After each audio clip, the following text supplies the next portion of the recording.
Jokatzen ari garen unean arratsaldeko 6etatik 17 minutu igaro diren honetan, Dariok eta Gabirondok Larrazabal eta Lizeagaren aurka Donostian jokatu duten binakako B-serie txapelketako ligaxkako 14. jardunaldiko 4. norgehiagokaren analisi egingo dugu.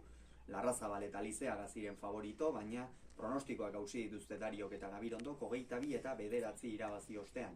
Eta honen bestez, Dariok eta Gabirondok playoffak jokatuko dituzte eta Larrazabal Salaberri bikote titularrak, Lizeaga gaur Salaberri ordezkatu baitu.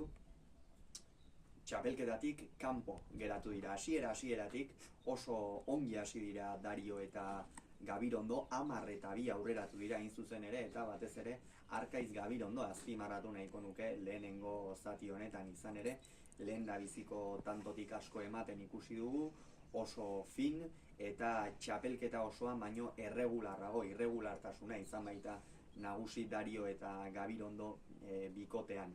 Gero baina, Larrazabal eta Lizeagak buelta eman diote apur bat norgehiagokari, hasieran oso trakets hasi da Larrazabal, pilota askotan sartu beharretzuen pilotetan sartuz, defentsan ere nahiko kamuts ikusi dugu, eta Dario berriz bere esperientzia aurrera eramanaz oso ongi tantoak amaitzen gainera askotan kosta egiten zaio Ezkareitarrari, baina gaurkoan oso ongi ikusi dugu alor horretan ere, benetan lehenengo zati bikaina egin dute, baina gerora Lizeaga pixkanaka nagusitzen hasi da atzean, Gabirondo ere pilota batzuk galtzen hasi da, eta 8 eta 10 hurbildu dira, baina lehen etenaldira 12 eta 8ko emaitzarekin iritsi dira, eta bigarren zatian jada Dario eta Gabirondo jaun eta jabe izan dira. Batez ere Dariok aurreko kuadroetan min handia egin du, Larrazabalek ezin izan dio aurre egin, eta atzean Gabirondo oso ongi aritu da, ez da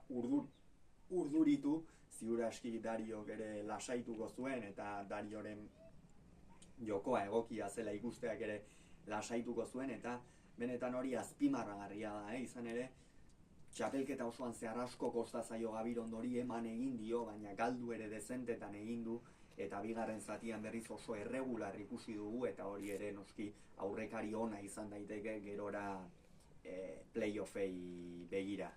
Eta azkenerako 22 eta 9 amaitu da norgehiagoka, benetan kolorerik izan ez duen norgehiagoka, une bakar batean bakarrik hurbildu dira bitantura, eta honen bestez Dario eta Gabirondok playoffak jokatuko dituzte, eta Larrazabal eta Salaberri bikote titularra kanpoan geratu da. Hauxe esan beharrekoa, hurrengoan gehiago izango duzue, bitartean hon izan, agur.